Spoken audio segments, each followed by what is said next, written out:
டெல்லியில் குறிப்பிட்ட இலக்கை நோக்கி பாகிஸ்தான் செலுத்திய தொலைதூர ஏவுகணை இடைமறித்து அழிக்கப்பட்டுள்ளது. பாண்டியராஜன், டெல்லியில் குறிப்பிட்ட இலக்கை நோக்கி பாகிஸ்தான் செலுத்திய தொலைதூர ஏவுகணை இடைமறித்து அழிக்கப்பட்டுள்ளது. விவரங்களை சொல்லுங்க.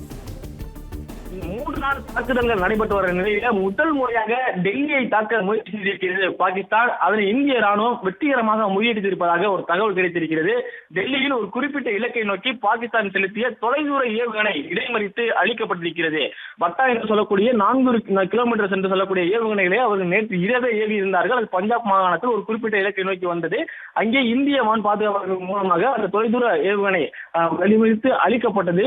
ஆனால் தற்போது முதல் முறையாக டெல்லியை தாக்க முயற்சி செய்திருக்கிறது பாகிஸ்தான். டெல்லியில் தற்போதுதான் விமான நிலையங்கள் இயல்பாக இயங்க தொடங்கியிருக்கிறது என்ற தகவல் வெளியாக இருக்கக்கூடிய நிலையில இயல்பாக இருக்கக்கூடிய டெல்லியை நோக்கி பாகிஸ்தான் முதல் முறையாக இந்தியாவினுடைய தலைநகரை தாக்க முயற்சி செய்திருக்கிறார்கள்.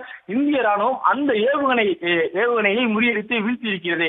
டெல்லியில் இருந்து குறிப்பிட்ட இலக்கை அவர்கள் டார்கெட் செய்யப்பட்டிருப்பதாகவும் பாகிஸ்தானில் இருந்து அது வந்து டெல்லியை தாக்குவதற்கு முயற்சி நடந்ததாகவும் வான் பரப்பில் வைத்து அளிக்கப்பட்டிருப்பதாகவும் தகவல் வெளியாகியிருக்கிறது. இந்தியாவினுடைய S-400 என்று சொல்லக்கூடிய வான் பாதுகாப்பு மூலமாக அந்த ரேடாரில் இந்த சிக்னல் பெறப்பட்டிருக்கிறது. இந்த ரேடாரினுடைய சிக்னலை பெற்ற அடுத்த நொடியே இங்கிருந்து ஏவுகணைகளை அனுப்பி வான்வெளியிலேயே பாகிஸ்தானுடைய தொலைதூர வழி ஏவுகணைகள் அளிக்கப்பட்டிருக்கிறது, தகர்க்கப்பட்டிருக்கிறது. இந்த குறிப்பிட்ட இலக்கை நோக்கி பாகிஸ்தான் செலுத்திய அந்த ஏவுகணைகளை தற்போது அளிக்கப்பட்டிருக்கக்கூடிய நிலையில இந்த 400 கிலோமீட்டர் வரைக்கும், 500 கிலோமீட்டர் வரைக்கும், 1000 கிலோமீட்டர் வரைக்கும் வரக்கூடிய அந்த ஏவுகணையை தற்போது பயன்படுத்த தொடங்கியது பாகிஸ்தான். எல்லையில் வான்வழி பரப்பில் எல்லையில் இருக்கக்கூடிய நகரங்களை அவர்கள் துல்லியமாக தாக்குதலை நடத்த முடியவில்லை. இருந்தாலும் தொலைதூர ஏவுகணைகளை நம்பி இருக்கிறது தற்போது பாகிஸ்தான். அவற்றிற்கும் நாம் பதிலடி கொடுத்து கொண்டிருக்கிறோம். குறிப்பாக போர்களை அனுப்பினார்கள், வழிமறித்து அளித்தோம். அதுவரை சிறிய ரக ஏவுகணைகளை அனுப்பினார்கள், அவற்றையும் வழிமறித்து அளித்தோம்.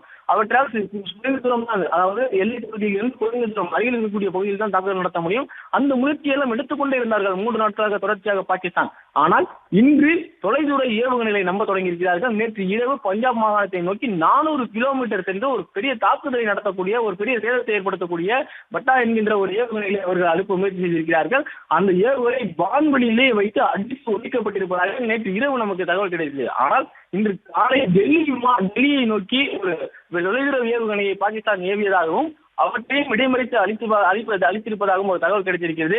துரிதமாக செயல்பட்டு ஹரியானாவில் உள்ள சிர்சா அருகே ஏவுகணையை வீழ்த்தியதாக சொல்லப்பட்டிருக்கிறது. குறிப்பாக இந்தியாவுடைய வான்பரப்பிற்கு அந்த ஏவுகணை நுழைந்திருக்கிறது.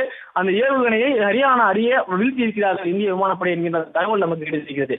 டெல்லியை பொறுத்தவரைக்கும் தற்போது இயல்பு நிலையில் தான் இருந்தது. விமான நிலையங்கள் 48 மணி நேரமாக மூடப்பட்டிருந்தது. விமான நிலையங்களில் விமானங்கள் வந்து செல்வதற்கான தடை விதிக்கப்பட்டிருந்தது. இந்த காலையிலிருந்து விமானங்கள் வழக்கம் போல இயங்கக்கூடிய இயல்பான நிலை டெல்லியில் இருக்கக்கூடிய நிலையில டெல்லியை நோக்கிய பாகிஸ்தான் முதல் முயற்சியாக ஒரு ஏவுகணையை ஏவி இருக்கிறது. அதுவும் தொலைதூரம் சென்று ஒரு பெரிய தாக்குதலை, ஒரு பெரிய சேதத்தை ஏற்படுத்துகிற வகையில ஒரு ஏவுகணை வந்து கொண்டிருக்கிறது. அந்த ஏவுகணையை ஹரியானா அருகே இந்திய வான்படை வீழ்த்தியிருக்கிறது. இந்தியாவுடைய வான் பாதுகாப்பு அமைப்பின் மூலமாக அந்த ஏவுகணையை வழிமறித்து அழித்திருக்கிறார்கள். தற்போது பாகிஸ்தானுடைய அடுத்த கட்ட நகர்வு என்பது ட்ரோன்களை நம்பிய போதும் அவர்களுக்கான பலன் கிடைக்கவில்லை. சிறிய ரக ஏவுகணைகளை கிடைப்பதால் அவர்களுக்கு பலன் கிடைக்கவில்லை. ஆனாலும் தொடர்ந்து ஆர்டிலரி ஷெல்லிங் பண்ணிக்கொண்டே இருக்கிறார்கள். கண்மூடித்தனமாக காஷ்மீர் பகுதிகளில் பீரங்கி குண்டுகளாலும் மற்றும் கையெறி குண்டு ட்ரோன்கள் மூலமாக தாக்குதல் நடத்த முயற்சித்துக் கொண்டே இருக்கிறார்கள். பஞ்சாப், ராஜஸ்தான் மற்றும் ஜம்மு காஷ்மீர் பகுதிகள் எல்லாம் தாக்குதல் நடத்த 3 முனையங்களை மட்டுமே டார்கெட் செய்து அடித்துக் கொண்டிருந்தார்கள். கிட்டத்தட்ட 24 நகரங்கள் தான் அவர்களுடைய டார்கெட்டாக இருந்தது. ஆனால் முதல் முறையாக டெல்லியை நோக்கி ஒரு ஏவுகணையை பாகிஸ்தான் ஏவி இருக்கிறார்கள். அதுவும் 400 கிலோமீட்டருக்கு மேலாக பயணம் செய்து துல்லியமாக இலக்கை தாக்கக்கூடிய பட்டா வகை ஏவுகணையை அவர்கள் ஏவி இருக்கிறார்கள்.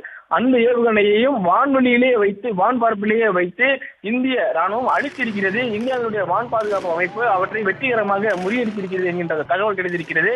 400 கிலோமீட்டர் வரை சென்று இலக்கை தாக்கும் பட்டா வகை ஏவுகணையை சென்றிருக்கிறார்கள். அடுத்தடுத்து முதலில் ட்ரோனை பயன்படுத்தி ஒரு தாக்குதல் முயற்சியை செய்கிறார்கள். சிறிய வகை ஏவுகணையை பயன்படுத்தி ஒரு தாக்குதல் முயற்சியை செய்கிறார்கள்.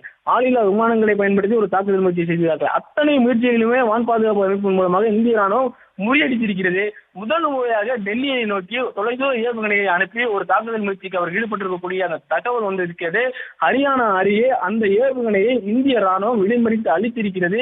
இந்திய வான் பாதுகாப்பு அமைப்பில் இருந்து செல்லக்கூடிய ஏவுகணைகள், தானியங்கி ஏவுகணைகள் மூலமாக அவர்களுடைய தொலைதூர ஏவுகணையை வீழ்த்தியிருப்பதாக ஒரு தகவல் கிடைத்திருக்கிறது. எல்லையில் பாகிஸ்தான், ஜம்மு காஷ்மீர் பகுதியில் தொடர்ச்சியாக தாக்குதல் நடத்தி கொண்டே இருக்கிறார்கள். இந்தியாவும் பாகிஸ்தானினுடைய ராணுவ தளங்கள் எல்லாம் தாக்குதல் நடத்த தொடங்கியிருப்பதாக தகவல் கிடைத்திருக்கிறது. அவர்களுடைய விமான ஓடுபாதை, ராணுவத்திற்கு சொந்தமான விமான ஓடுபாதை இருக்கிறது. அவர்களுடைய பாகிஸ்தான் ஏர்போர்ஸினுடைய ஓடுபாதைகள் எல்லாம் நாம் சேதம் செய்து கொண்டிருக்கிறோம்.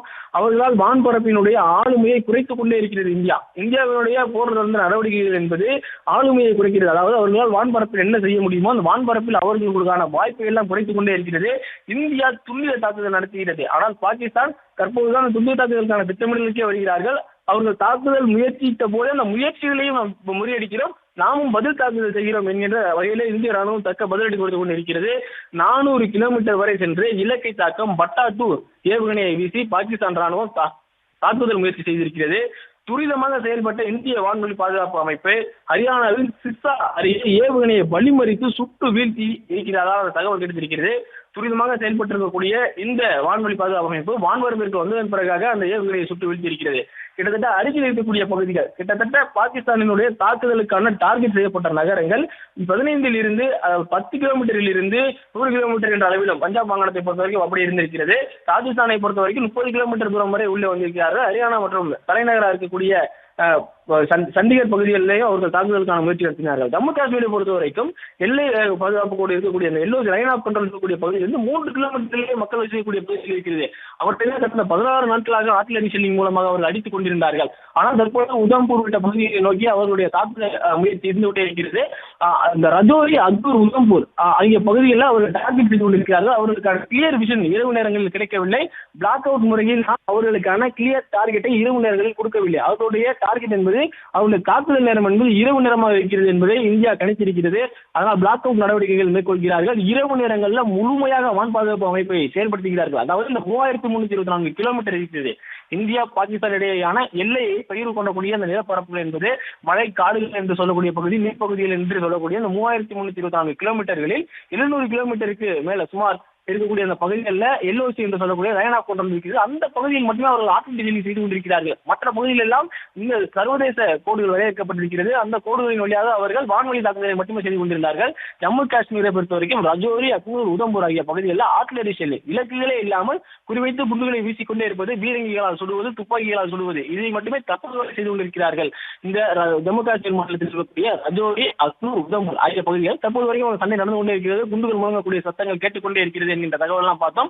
உதம்பூரில் சக்தி வாய்ந்த குண்டுகள் வெடித்தது போன்ற அந்த புகைகள் வான் புகைகள் சென்று கொண்டிருப்பதையும் பார்த்தோம். ஆனால் ஜம்மு காஷ்மீரில் தாக்குதல் ஏற்படுத்தக்கூடிய அந்த பகுதிகளாக கணிக்கப்பட்டு 3 மாவட்டங்களில் இருந்து மக்கள் அங்கிருந்து அப்புறப்படுத்தப்பட்டு பாதுகாப்பான இடங்களில் வைக்கப்பட்டிருப்பதாக நேற்று இரவு இந்திய ராணுவம் தகவலை கொடுத்திருக்கிறது. ஜம்மு காஷ்மீரில் இருக்கக்கூடிய 3 மாவட்ட மக்கள் பாதுகாப்பான இடத்திற்கு மாற்றப்பட்டிருக்கிறார்கள் என்ற தகவல் கிடைத்தது. ஆனால் முதல் முறையாக பெரிய ரக ஏவுகணைகளுக்கு சென்றிருக்கிறது பாகிஸ்தான். அவர்களுடைய ஆர்டிலரி ஷெல்லிங், கண்மூடித்தனமான பீரங்கி சூடு, கண்மூடித்தனமான துப்பாக்கி சூடு, மேலும் இலக்குகளே இல்லாமல் குறிப்பிட்ட பகுதிகளில் மற்றும் 24 பகுதிகளில் ட்ரோன்களை உள்ளே அனுப்பக்கூடிய முயற்சி எல்லாமே வீணடிக்கப்பட்டதன் தொடர்ச்சியாக அடுத்த பெரிய தாக்குதலுக்கு சென்றிருக்கிறார்கள்.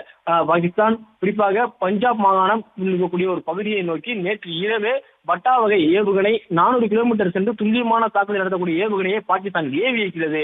அந்த ஏவுகணையை இந்திய வான் பாதுகாப்பு அமைப்பு அளித்திருக்கிறது. இந்திய ராணுவம் தொடர்ச்சியாக வான் பாதுகாப்பு அமைப்பை தங்கள் கட்டுப்பாட்டில் வைத்திருக்கிறார்கள். இந்தியன் ஏர்போர்ஸ் மற்றும் இந்தியன் ஆர்மி இரண்டும் கூட்டு முயற்சியாக வான்வெளியை பிளே ஸ்டோர் மற்றும் ஆப் ஸ்டோரில் இருந்து பாலிமர் செயலியை QR கோடு மூலம் பதிவிறக்கம் செய்யுங்கள். செய்திகளை உடனுக்குடன் பெறுங்கள்.